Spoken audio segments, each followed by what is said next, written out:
J-Lo's I'm Real was involved in more controversy with another singer. This time it was the remix. The remix for I'm Real was a collaboration with Ja Rule. Maybe that was the collaboration he ditched Mariah for, because he was initially supposed to do a collaboration with her. Ja Rule wrote the song, and Ashanti recorded a demo for the track. She thought the song was hers, but it ended up going to J-Lo instead. Ashanti called it bittersweet.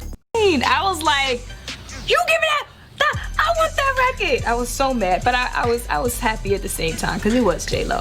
What's more is that they kept Ashanti's original vocals for the chorus and ad-libs. So that's what you're hearing when you hear the song. Ashanti was a huge star herself in the early 2000s. She's a Grammy Award winner, something J-Lo is yet to achieve, and an 8-time American Billboard winner. J-Lo performed a song with the vocals of another singer, masquerading as her own voice. Ashanti would go on to have huge hits of her own, such as What's Love with Fat Joe and Always on Time with Ja Rule.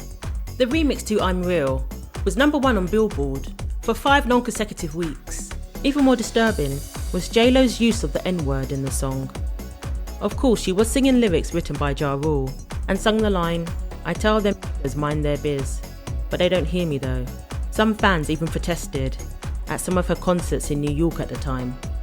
Speaking of the controversy, Ja Rule said, "There's a kind of unspoken rule that Spanish, Puerto Ricans and black people are all in the same family.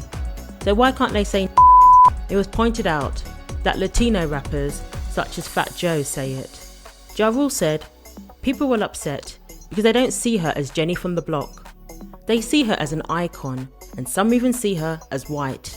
When asked if she discussed it with him to check if it was okay, he said, "Not at all."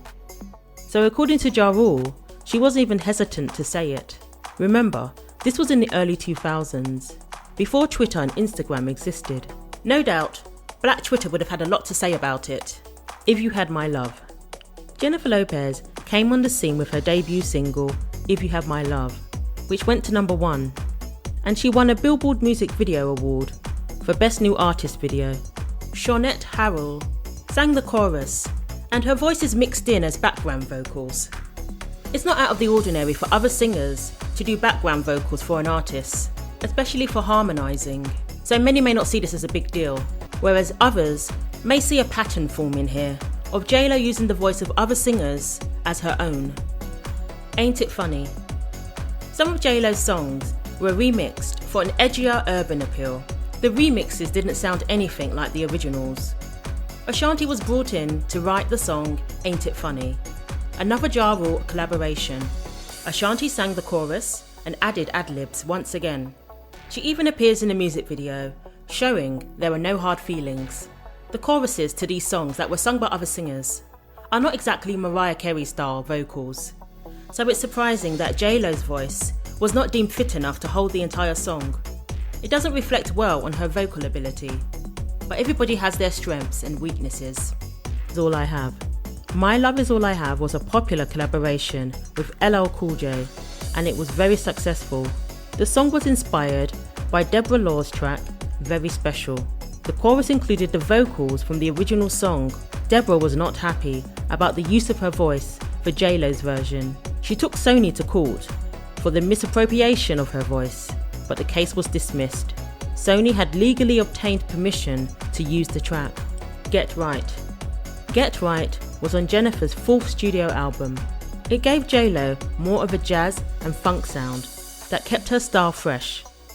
Get Right is based on a song written by Usher and Rich Harrison for his album Confessions, but it didn't make the cut, so they gave the beat to J-Lo. A. Marie's song One Thing was almost not released by Sony. They didn't think it should be her first single, but J-Lo showed an interest in the song. That's when Rich decided to leak the song, and it was well received. So Sony finally allowed A. Marie to release it as her official single. To make up for it, he later gave J-Lo Get Right. This song is in a similar style to A. Marie's signature sound. The lyrics were changed except for part of the bridge, which were written for Usher's song Ride.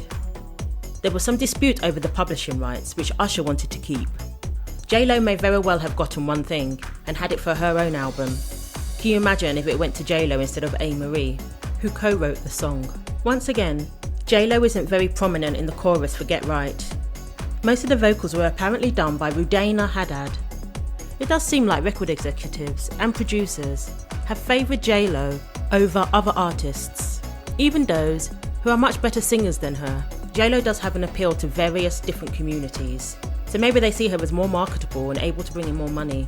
The Motown tribute is an example of the controversy that surrounds her sometimes, especially when she's put in place of black artists. Being a dancer, J-Lo can get away with lip syncing, more than many renowned vocalists. People expect it from dancers, and often give them a little pass, if they lip sync part or even all of the song.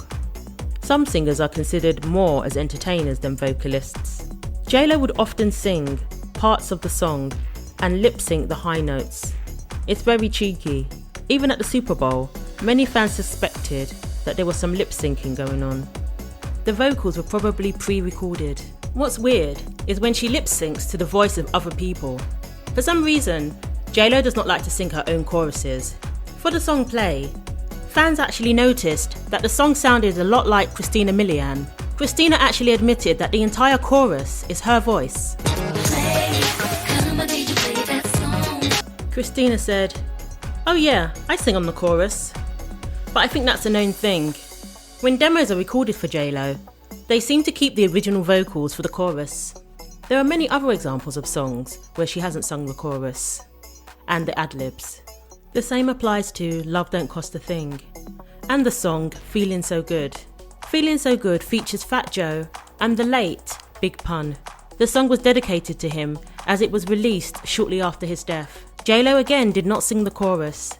The chorus instead was sung by another Jennifer Carr. Everything's gonna be okay. People can say what they want to say, but at the end of the day, I go to bed, I put my head on a pillow, I'm like, I was a great mom today. I was a great person. I was a great partner. I was kind. I was giving. I tried my hardest. And that's all I can do every day. Thanks for watching. Like, comment and subscribe for weekly videos. Please share and don't forget to click the bell for more.